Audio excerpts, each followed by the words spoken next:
The invitation arrived like a quiet slap to the face, wrapped in cream-colored paper and sealed with gold, proof that some wounds don't bleed, they echo.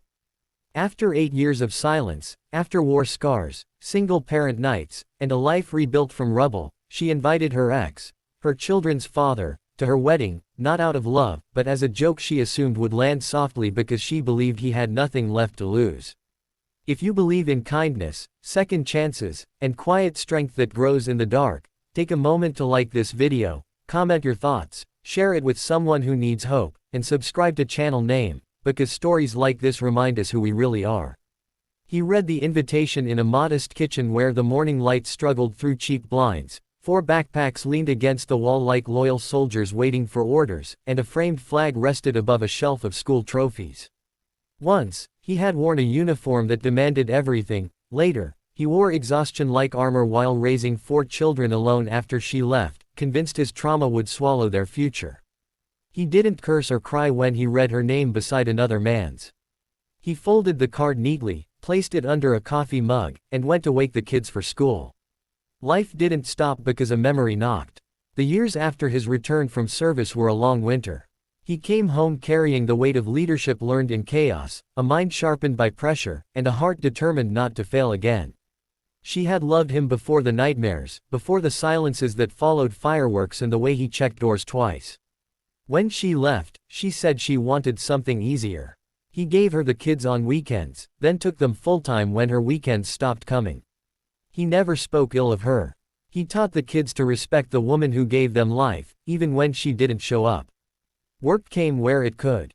Consulting turned into problem solving turned into building teams turned into a company no one expected from a man who lived quietly.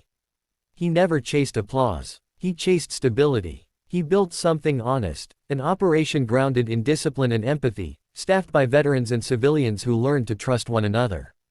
Success arrived without fireworks, like dawn. He moved houses only when the kids outgrew rooms. He kept old shoes and bought new books. He listened more than he spoke. The children grew strong, curious, and kind because he believed kindness was a form of courage. When the RSVP deadline loomed, he hesitated. Not because he wanted her back, those embers had cooled, but because he didn't want to reopen a wound his children had finally stopped picking at. Then the oldest asked why he looked sad. He told them the truth without bitterness. They decided together. They would go. Not to prove anything, but to show up whole. The children insisted on going too, not to make a scene, but to stand with their father like they always had. He didn't announce his arrival. He didn't call ahead. On the morning of the wedding, a private jet lifted cleanly into the sky, not as a spectacle, but because time mattered and the kids had school the next day. The jet wasn't a trophy, it was a tool. He wore a tailored suit that fit like responsibility, not vanity. The children dressed simply, polished and proud, each carrying the quiet confidence of kids who knew they were loved. The venue shimmered with excess. Crystal caught the light, laughter ricocheted off marble, guests leaned into their assumptions. She spotted him across the lawn and felt the old reflex rise, the small, satisfied smile of someone who expected awkwardness to be her gift to the room. She expected the man she left, thinner somehow, smaller. Still apologizing with his posture. What she saw instead made her breath hitch. He stood grounded, shoulders relaxed, eyes warm, 4 children beside him like a constellation that finally made sense. The jet's presence hummed in the background, not announced, simply known. Whispers rippled. People noticed the kids first, their composure, their easy affection, the way they listened when he spoke. Then they noticed the calm around him, the kind that doesn't need to be loud. Someone recognized his name from a business article. Someone else connected the dots. The joke she imagined curdled into something heavier. Not jealousy, something more complicated. Regret dressed as surprise. The ceremony unfolded with practiced perfection, but the air had shifted. He didn't steal focus, focus found him anyway. When it was time to greet, he offered a sincere congratulations, eyes steady, voice kind. He introduced the children with pride, each one stepping forward with a handshake and a smile. The bride saw in their faces the years she missed, the first teeth, the first fears, the first victories. She realized then that absence doesn't freeze time, it accelerates it. At the reception, he kept to the edges, present but not performing. He ate quietly, laughed softly when the kids teased one another, and excused himself early enough to respect the day. But before leaving, the groom approached, hand extended, curiosity unmasked. They spoke of work, of leadership, of building things that last. Respect formed where comparison might have lived. The groom thanked him for raising such remarkable children.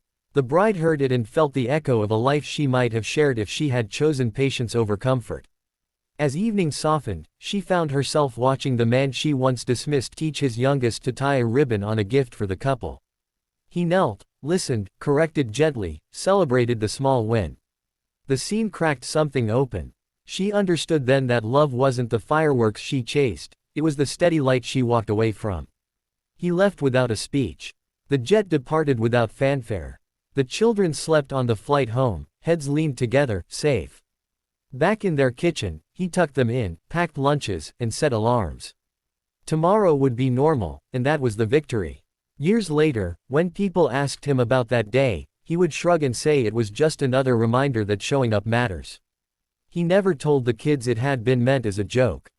He let them believe the world is kinder than it sometimes is, because he believed in teaching hope by example.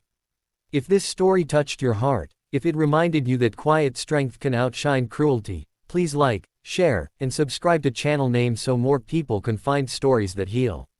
And before this video ends, leave a comment telling us what you believe truly defines success, money, love, or the courage to keep showing up.